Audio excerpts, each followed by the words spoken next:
नमस्कार दोस्तों। भारत के संविधान में जितने भी अनुच्छेद हैं आज मैं आपको एक ही वीडियो में ख़त्म कर दूंगा। तो चलिए वीडियो को शुरू करते हैं। भारत के संविधान में कुल 395 अनुच्छेद हैं। कितने हैं? 395 अनुच्छेद हैं, जिनको मैं बारी बारी करके आपको बताऊंगा और आज की इस वीडियो में पूरा अनुच्छेद ख़त्म है। देखिए, टोटल भाग 22 भाग हैं और 12 अनुसूचियां हैं। ये तो हुई बेसिक बात। अब चलिए अनुच्छेद की तरफ बढ़ते हैं और डिटेल में समझते हैं पूरे भारतीय संविधान को। चलिए दोस्तों, अब हम पूरा संविधान के अनुच्छेद को बारी बारी से समझते हैं और पूरा 395 अनुच्छेद ख़त्म करते हैं। भाग 1, संघ और उसके क्षेत्र का वर्णन दिया गया है। संघ और उसका क्षेत्र है। अनुच्छेद 1 से 4 तक हमें पढ़ना है। आर्टिकल मीन्स अनुच्छेद। अब मैं सिर्फ अनुच्छेद बोलूँगा। अनुच्छेद 1, भारत राज्यों का संघ कहलाएगा। अनुच्छेद 1 में दिया गया है भारत राज्यों का एक संघ है। अनुच्छेद 2, नए राज्यों का प्रवेश या स्थापना। जब हम कभी नए राज्य का प्रवेश करना चाहें तो अनुच्छेद 2 के तहत करेंगे। अनुच्छेद 3, राज्यों का गठन और सीमाओं में परिवर्तन। सीमा में परिवर्तन करना हो या राज्यों का गठन करना हो तब हम अनुच्छेद 3 के तहत करते हैं। अनुच्छेद 4, संविधान संशोधन से संबंधित उपबंध दिए गए हैं। तो यह रहा अनुच्छेद 1 से 4 तक भाग 1 का। देखिए दोस्तों, भाग 2, नागरिकता। 5 से 11 तक अनुच्छेद पढ़ना है। अनुच्छेद 5, संविधान प्रारंभ के समय नागरिकता का जो वर्णन था वह अनुच्छेद 5 में दिया गया है। अनुच्छेद 6, पाकिस्तान से आए लोगों के लिए जो नागरिकता का वर्णन है वह अनुच्छेद 6 में दिया गया है। अनुच्छेद 7, पाकिस्तान गए लोगों की नागरिकता के लिए वर्णन दिया गया है। अनुच्छेद 8, विदेशों में भारतीयों की नागरिकता का वर्णन है। अनुच्छेद 9, दोहरी नागरिकता का वर्णन, दोहरी नागरिकता का निषेध है। अनुच्छेद 10, नागरिकता की निरंतरता।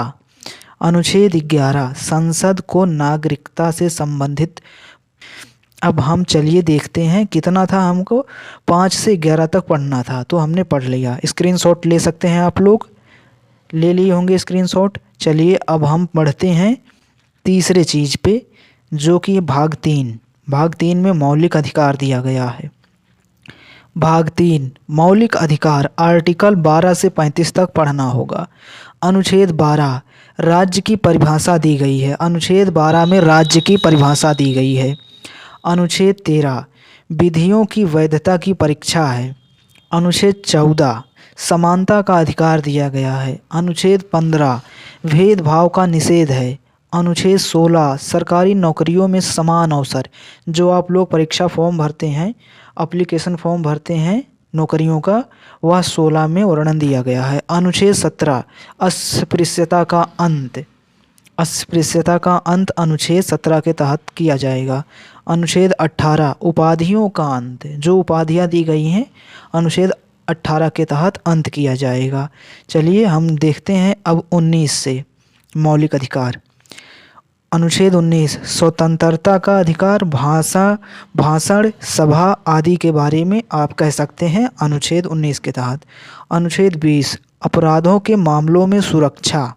अनुच्छेद 21, जीवन और व्यक्तिगत स्वतंत्रता का अधिकार। अनुच्छेद 21A, शिक्षा का अधिकार। 6 से 14 वर्ष तक के बच्चों के लिए किया गया है।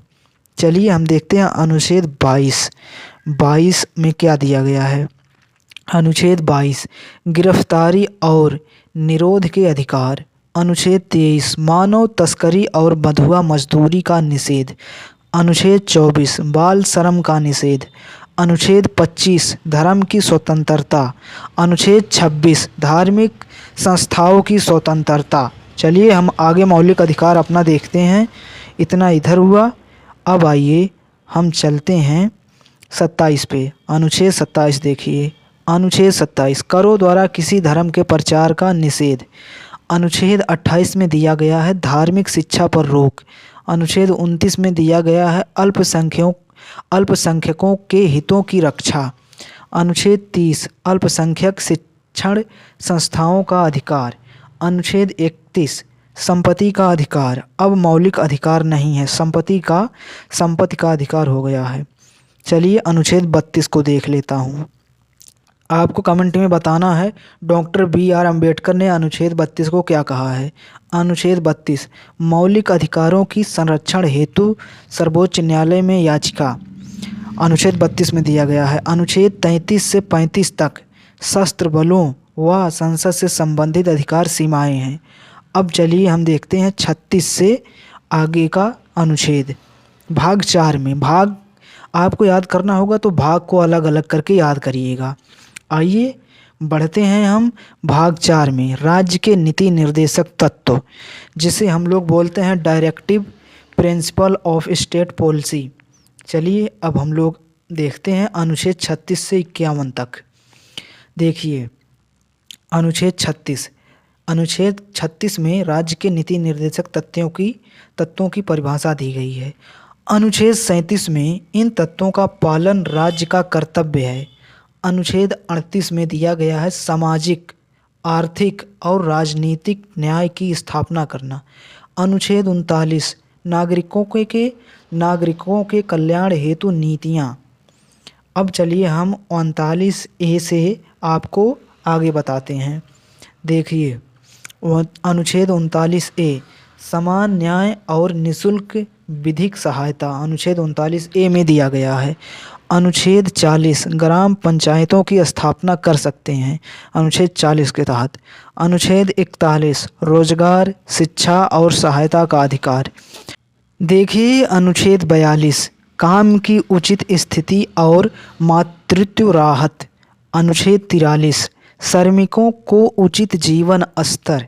अनुच्छेद 43 में दिया गया है। ये जो आप लोग देख रहे होंगे अनुच्छेद 43A, ये इसलिए लगाया गया है क्योंकि ये उप अनुच्छेद हैं जो बाद में जोड़े गए हैं। उद्योगों में कामगारों की भागीदारी अनुच्छेद 43A में दिया गया है। जहाँ भी AZ इंग्लिश का कुछ भी वर्ड लिखा रहेगा वो उप अनुच्छेद रहे होंगे, आप लोग समझ जाइएगा। आगे चलिए हम बताते हैं आपको और डिटेल में पूरा अनुच्छेद। देखिए अब यहाँ पे देखिए अनुच्छेद 43A उद्योगों में कामगारों की भागीदारी। अनुच्छेद 44 समान नागरिक संहिता, इम्पोर्टेंट है, याद कर सकते हैं इसको। अनुच्छेद 45 बालकों को प्रारंभिक शिक्षा। अनुच्छेद 46 में अनुसूचित जाति, जनजाति और दुर्लभ वर्गों का कल्याण। देखिए दोस्तों अनुच्छेद 47 पोषण स्तर और जन्म स्वास्थ्य का संवर्धन। अनुच्छेद 48 पशुपालन और गौ संवर्धन। अनुच्छेद 48 से पर्यावरण और वन संरक्षण के लिए प्रावधान दिया गया है। हमारा भारतीय संविधान बहुत बड़ा संविधान है, लोकतांत्रिक देश सबसे बड़ा भारत है। अब देखिए अनुच्छेद 48A पर्यावरण और वन संरक्षण। अनुच्छेद 49 राष्ट्रीय महत्व के स्मारकों की रक्षा। अनुच्छेद 50 न्यायपालिका और कार्यपालिका का पृथक्करण दिया गया है। अनुच्छेद 51 अंतर्राष्ट्रीय शांति और सहयोग इसमें दिया गया है। अगला अनुच्छेद अब हम लोग आपको बताते हैं। आइए अनुच्छेद अच्छे से आज ख़त्म कर लेंगे आप लोग तो किसी भी एग्ज़ाम की तैयारी में फ़ायदा होगा। भाग 4A नागरिकों के मूल कर्तव्य, फंडामेंटल ड्यूटीज़। अनुच्छेद 51A अनुच्छेद 51A 11 मूल कर्तव्य हैं, जैसे संविधान का सम्मान करना, पर्यावरण की रक्षा करना, राष्ट्र की एकता, ये सब आपके मूल कर्तव्य हैं। आगे भाग 5 में आइए हम बताते हैं आपको। भाग 5 संघ, यूनियन बोलेंगे इंग्लिश में। अनुच्छेद 52 से आप लोग 151 तक पढ़ेंगे। अब कार्यपालिका चलिए देखते हैं। कार्यपालिका को एग्जीक्यूटिव बोलते हैं, कार्यपालिका एग्जीक्यूटिव। अनुच्छेद 52 भारत के राष्ट्रपति का प्रावधान दिया गया है। अनुच्छेद 53 कार्यपालिका शक्ति का राष्ट्रपति निहित होना।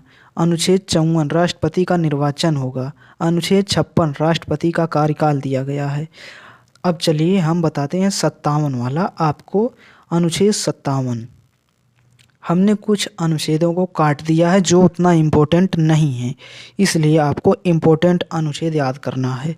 अनुच्छेद 61 राष्ट्रपति के महाभियोग की प्रक्रिया का प्रावधान है। अनुच्छेद 63 उपराष्ट्रपति पद का प्रावधान है। अनुच्छेद 64 उपराष्ट्रपति का कार्य कितना होगा उसका प्रावधान है। अनुच्छेद 74 मंत्री परिषद की सहायता व सलाह कौन करेगा, अनुच्छेद 74 के तहत किया जाएगा। अनुच्छेद 75 प्रधानमंत्री और अन्य मंत्रियों की नियुक्ति इसके तहत होती है, अनुच्छेद 75 के तहत। चलिए संसद को देख लेते हैं, पार्लियामेंट को देख लेते हैं। संसद, अनुच्छेद 79 संसद की रचना राष्ट्रपति, लोकसभा, राज्यसभा। अनुच्छेद 80 राज्यसभा की संरचना दी गई है। अनुच्छेद 81 में लोकसभा की संरचना दी गई है। अनुच्छेद 83 में संसद का कार्यकाल है। अनुच्छेद 85 में संसद का सत्र, स्थगन और विघटन है। अब हम चलिए अनुच्छेद 87 को बताते हैं आपको।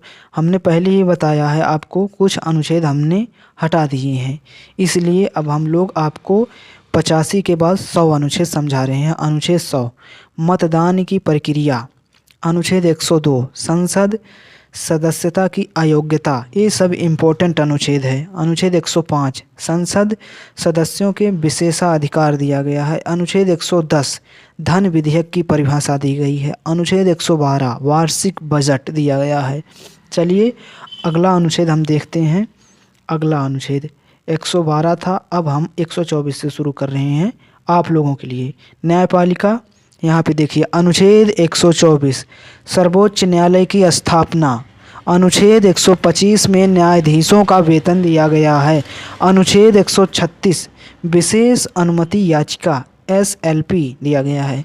अनुच्छेद 141 सर्वोच्च न्यायालय के निर्णय बाध्यकारी होंगे, अनुच्छेद 141 में दिया गया है। अनुच्छेद 143 राष्ट्रपति द्वारा सर्वोच्च न्यायालय से परामर्श, ये दिया गया है अनुच्छेद 143 में।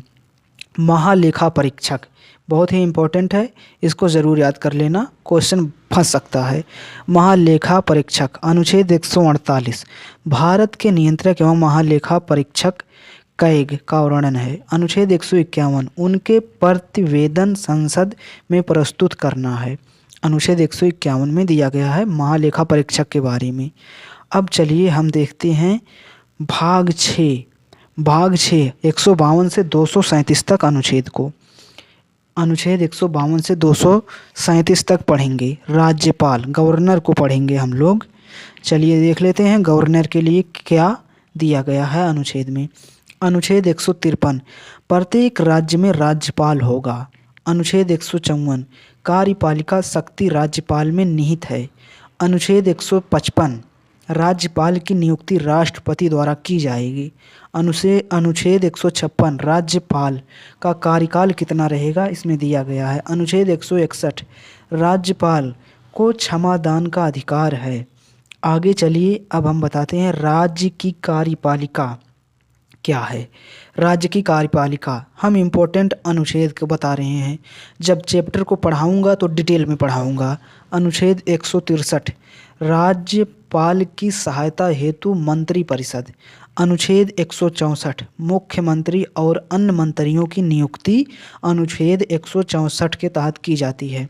अनुच्छेद 167 मुख्यमंत्री के कर्तव्य, मुख्यमंत्री का क्या कर्तव्य है अनुच्छेद 167 में दिया गया है।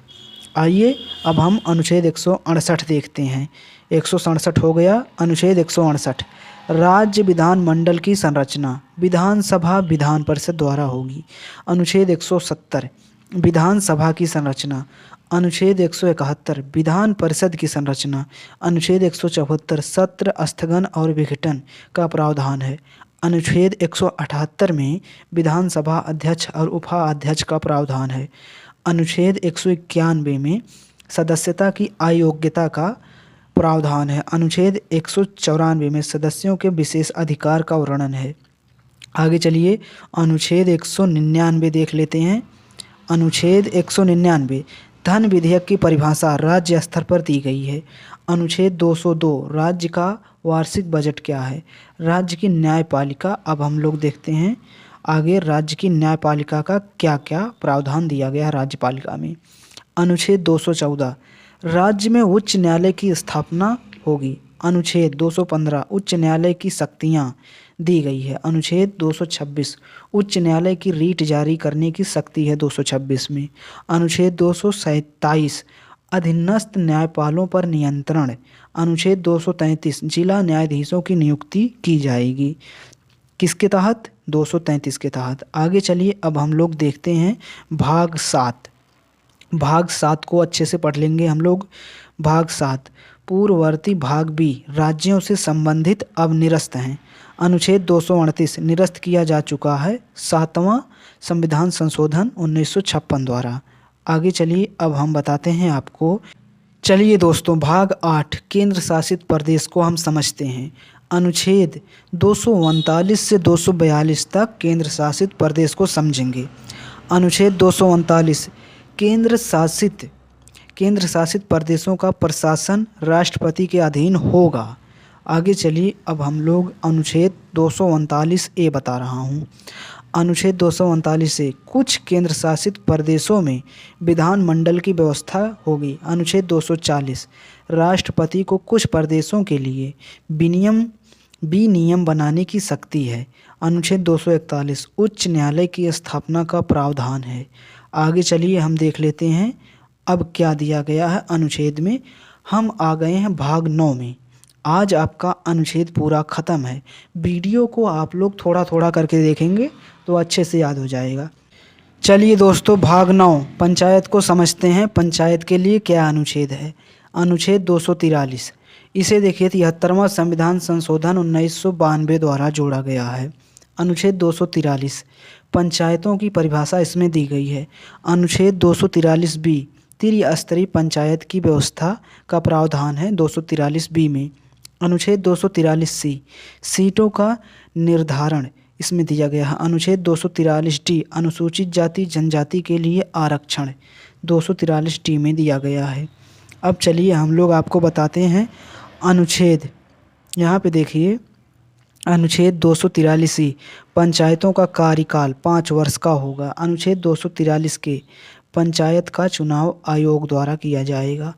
अब चलिए हम भाग 9 नगर पालिका के बारे में बताता हूँ।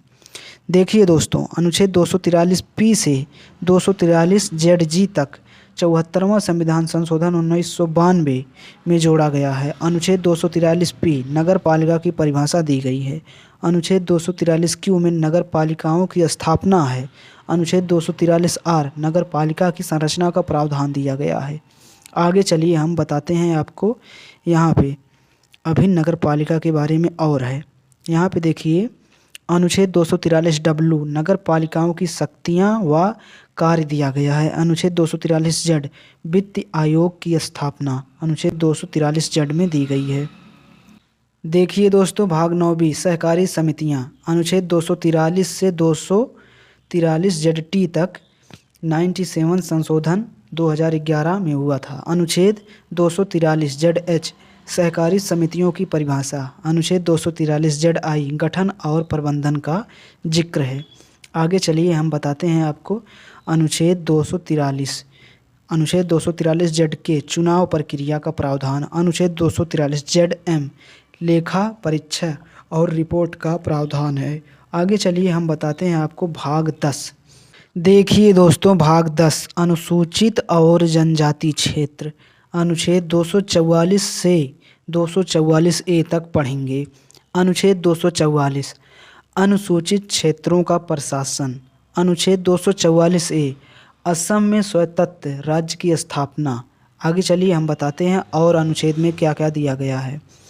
यहाँ पे देखिए भाग 11 केंद्र और राज्य के बीच संबंध अनुच्छेद 245 से 263 तक पढ़ेंगे अब हम लोग। चलिए आगे बताते हैं। देखिए विधायी संबंध अनुच्छेद 245 संसद और राज्य की विधानमंडल की विधायी शक्ति। अनुच्छेद 246 विशेष सूची के अनुसार अधिकार संघ राज्य समवर्ती सूची आदि के संदर्भ में प्रावधान है। अनुच्छेद 49 अनुच्छेद 249 राष्ट्रीय हित में संसद को शक्ति। अनुच्छेद 250 250 आपातकाल की स्थिति में संसद की है। आगे चलिए हम बताते हैं आपको। यहाँ पे देखिए दोस्तों, अनुच्छेद 250 आपातकाल की स्थिति में संसद की शक्ति। अनुच्छेद 254 राज्य और केंद्र के कानून में टकराव, प्रशासनिक संबंध। अनुच्छेद 256 राज्यों का दायित्व केंद्र की नीतियों का पालन। अनुच्छेद 257 केंद्र का नियंत्रण। आगे चलिए आपको बताते हैं अनुच्छेद 261 न्यायिक निर्णयों की मान्यता पूरे भारत में। अंतर्राज्य परिषद। अनुच्छेद 263 अंतर्राज्यीय परिषद की स्थापना। अब चलिए हम 64 से प्रारंभ करते हैं अपने अनुच्छेद को। 64 देखिए दोस्तों, हमने कुछ अनुच्छेद को हटा दिया है, इम्पोर्टेंट वाले हैं। भाग 12 वित्त संपत्ति अनुबंध और वाद। अनुच्छेद 264 से 300A तक पढ़ेंगे। वित्त। अनुच्छेद 265 कर लगाने का अधिकार केवल कानून द्वारा। अनुच्छेद 266 भारत की समेकित निधि। अनुच्छेद 267 आपात निधि। अनुच्छेद 268 करों का विभाजन केंद्र और राज्य के बीच। आगे चलिए आपको बताते हैं अनुच्छेद 280 वित्त आयोग की स्थापना, संपत्ति और अनुबंध। अनुच्छेद 294 संपत्ति और अधिकारों का उत्तराधिकार दिया गया। अनुच्छेद 298 व्यापार और संपत्ति का अधिकार। अनुच्छेद 299 पे पहुंच चुके हैं हम लोग। अनुच्छेद 299 सरकारी अनुबंध। अब चलिए हम अनुच्छेद 300 से प्रारंभ करते हैं, आपको पढ़ाते हैं अनुच्छेद। देखिए वाद। अनुच्छेद 300 केंद्र और राज्य पर वाद दायर करने का अधिकार अनुच्छेद 300 में दिया गया है। अनुच्छेद 300A संपत्ति का अधिकार मौलिक नहीं पर कानूनी अधिकार है। आगे चलिए हम बताते हैं आपको भाग 13 टोटल 22 भाग हैं, हमने शुरू में बताया था। भाग 13 भारत के भीतर व्यापार वाणिज्य और संपर्क की स्वतंत्रता। अनुच्छेद 301 से 307 तक पढ़ेंगे। अनुच्छेद 301 भारत के भीतर व्यापार की स्वतंत्रता। अनुच्छेद 302 संसद को व्यापार पर प्रतिबंध लगाने की शक्ति। अब आगे हम चलते हैं, आपको अनुच्छेद 300 से बताते हैं। अनुच्छेद 303 राज्यों के बीच भेदभाव का निषेध। अनुच्छेद 304 राज्यों की कर लगाने की शक्ति। अनुच्छेद 7 व्यापार संबंधी प्राधिकरण नियुक्ति। खत्म हुआ। अब हम आगे बढ़ते हैं, आपको अगला अनुच्छेद बताते हैं। भाग 14 देखिए दोस्तों, भाग 14 संघ और राज्य के अंतर्गत सेवाएं। अनुच्छेद 308 से 323 तक पढ़ेंगे। अनुच्छेद 309 केंद्र और राज्य सेवाओं के लिए नियम। आगे चलिए हम बताते हैं आपको। अब देखिए 310 से हम पढ़ेंगे 323 तक। अनुच्छेद 310 राजभक्ति पर सेवा सिद्धांत। अनुच्छेद 311 सरकारी कर्मचारियों की सुरक्षा। अनुच्छेद 315 लोक सेवा आयोग की स्थापना। यूपीएससी स्टेट पीएससी ये सब की स्थापना 315 के तहत होती है। यूपीएससी स्टेट पीसीएस सभी का इसके तहत कर सकते हैं। अनुच्छेद 320 आयोग के कार्य और कर्तव्य। अनुच्छेद 323 संसद को शक्तियां देने का अधिकार। आगे चलिए हम बताते हैं आपको भाग 14A। देखिए भाग 14A न्यायाधिकरण। अनुच्छेद 323A से 323B तक हम लोग पढ़ेंगे। अब चलिए दोस्तों बताते हैं आपको। चैनल पे नए हैं तो प्लीज़ दोस्तों सब्सक्राइब कर दीजिए, वीडियो को लाइक कर दीजिए। अनुच्छेद 300A प्रशासनिक न्यायाधिकरण की स्थापना। अनुच्छेद 323B अन्य न्यायाधिकरणों का गठन। तो हमने 323B तक ख़त्म कर लिया है। अब आइए भारतीय संविधान के अनुच्छेद व उनके अर्थ समझते हैं। देखिए भाग 15 से 22 तक अंतिम भाग। आइए अंतिम भाग आपको बताते हैं। भाग 15 चुनाव इलेक्शन। अनुच्छेद 324 से 329 तक पढ़ेंगे। अनुच्छेद 324 निर्वाचन आयोग की स्थापना। अनुच्छेद 325 एक समान मतदाता सूची। अनुच्छेद 326 सार्वभौमिक वयस्क मताधिकार। अनुच्छेद 327 संसद द्वारा चुनाव संबंधी कानून बनाने की शक्ति। चलिए आगे बताते हैं आपको हम। अनुच्छेद 329 चुनाव विवादों पर न्यायालय का अधिकार सीमित, ये सब प्रावधान है अनुच्छेद 329 में। चुनाव विवादों पर न्यायालय का अधिकार सीमित।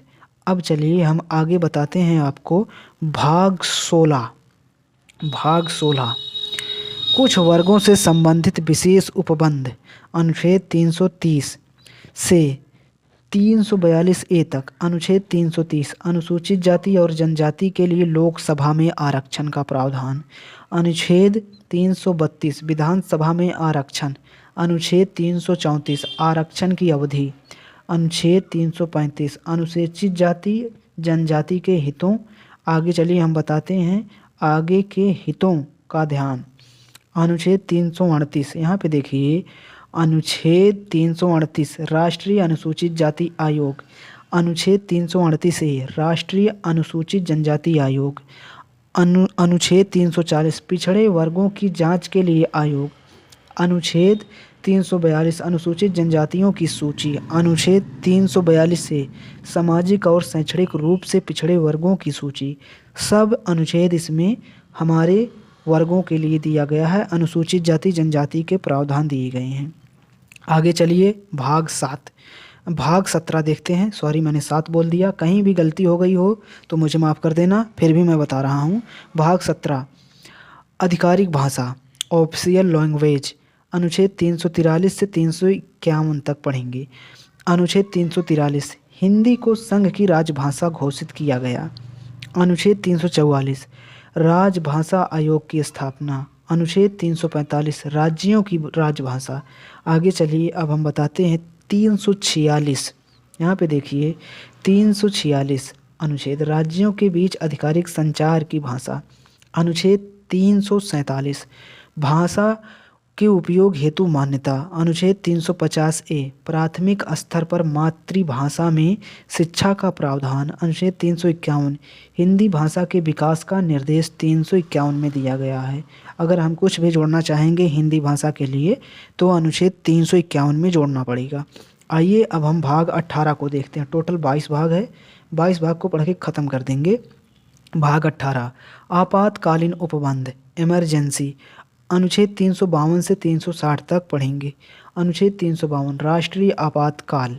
अनुच्छेद 356 राज्य में राष्ट्रपति शासन। अनुच्छेद 360 वित्तीय आपातकाल। अनुच्छेद 356 राज्य में राष्ट्रपति शासन। इम्पोर्टेंट है, याद कर सकते हो। आगे चलिए बताते हैं। अनुच्छेद से बहुत क्वेश्चन आता है, इसलिए मैं अनुच्छेद को एक ही वीडियो में समेट रहा हूँ। भाग 19 विविध मिसलेनियस जो होते हैं। अनुच्छेद 361 से 367 तक। अनुच्छेद 361 राष्ट्रपति और राज्यपाल को न्यायिक संरक्षण। अनुच्छेद 361 ए समाचार पत्रों की स्वतंत्रता पर संरक्षण। आगे चलिए बताता हूँ आपको।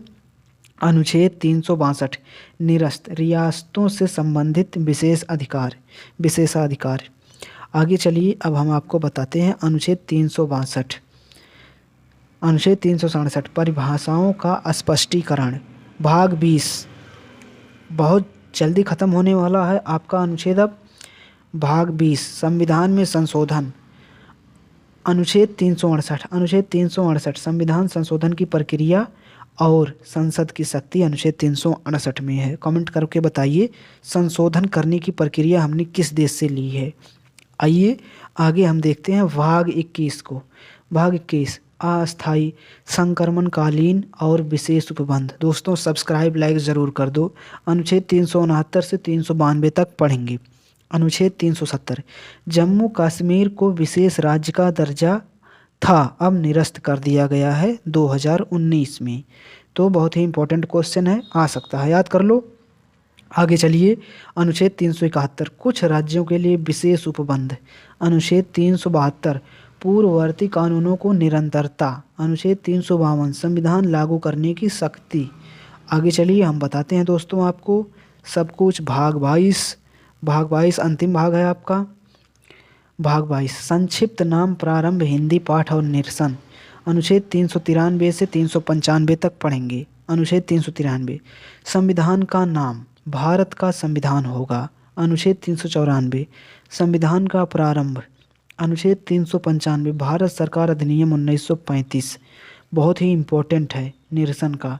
जो ये दिया गया है 395 भारत सरकार अधिनियम 1935 निरसन, बहुत ही इम्पोर्टेंट है, ज़रूर तैयार कर लो इसे। आगे चलिए हम बताते हैं आपको। अब देखिए भारत का संविधान 22 भागों में कुल 395 अनुच्छेद 12 अनुसूचियां हैं। अनुसूचियां का वीडियो चाहिए तो कमेंट करिए। यह विश्व का सबसे बड़ा लिखित संविधान है। संविधान सभा ने इसे 26 नवंबर 1949 को अपनाया और 26 जनवरी 1950 को लागू किया था। आगे चलिए हम आपको और सब कुछ बता देते हैं जो छोटा है। यहाँ पे देखिए हमने ये छोड़ दिया था, हम भारत के लोग एक संप्रभु समाजवादी पंथ निरपेक्ष लोकतांत्रिक गणराज्य बनाने के लिए यह संविधान अपनाते हैं। तो आप सभी के लिए यह संविधान बनाया गया है, आपको अपनाना होगा। आइए हमने कुछ अनुच्छेद छोड़ दिए थे जिनको लास्ट में रखा गया, ज़्यादा इम्पोर्टेंट नहीं है, नहीं तैयार करेंगे कोई बात नहीं। मुख्य छोड़े गए अनुच्छेद थोड़ा इम्पोर्टेंट है। मुख्य छोड़े गए अनुच्छेद और उनका संक्षिप्त विवरण।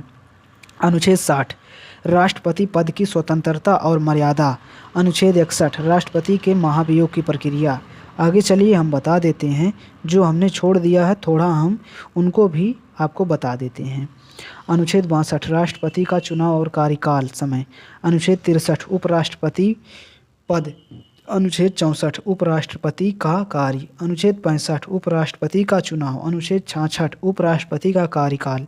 ये सब उपराष्ट्रपति का है, इतना डिटेल में नहीं पूछता है, यूपीएससी लेवल से पूछ सकता है।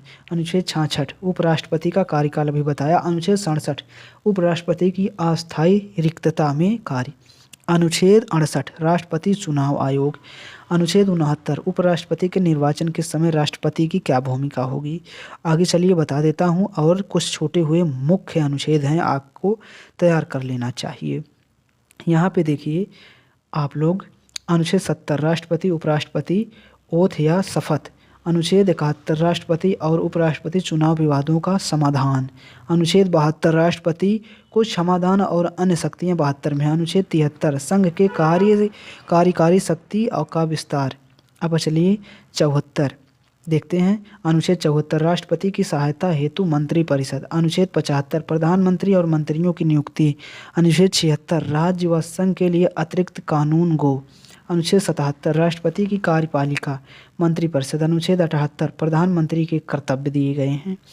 आइए हम लोग देख लेते हैं। अनुच्छेद 79 संसद का गठन। अनुच्छेद 80 राज्यसभा की संरचना। अनुच्छेद 81 लोकसभा की संरचना। अनुच्छेद 82 संसदीय चुनाव की अवधि। आइए कुछ और छूटे गए मुख्य अनुच्छेद हैं। दोस्तों चैनल को सब्सक्राइब कर लीजिए क्योंकि आज अनुच्छेद आपका ख़त्म होने वाला है। अनुच्छेद 83 संसद का कार्यकाल। अनुच्छेद 84 संसद सदस्य होने की योग्यता। अनुच्छेद 85 संसद का सत्र और स्थगन। अनुच्छेद 86 राष्ट्रपति का संदेश। अनुच्छेद 87 राष्ट्रपति का अभिभाषण। अनुच्छेद 88 संसद के सत्र के दौरान राष्ट्रपति की भूमिका। आगे चलिए और 2-4 अनुच्छेद हैं, बता देता हूँ। अनुच्छेद 89 लोकसभा का अध्यक्ष। अनुच्छेद 90 उपाध्यक्ष। तो दोस्तों आज की वीडियो में मैंने अनुच्छेद पूरा ख़त्म कर दिया, 395 अनुच्छेद पूरा ख़त्म कर दिया।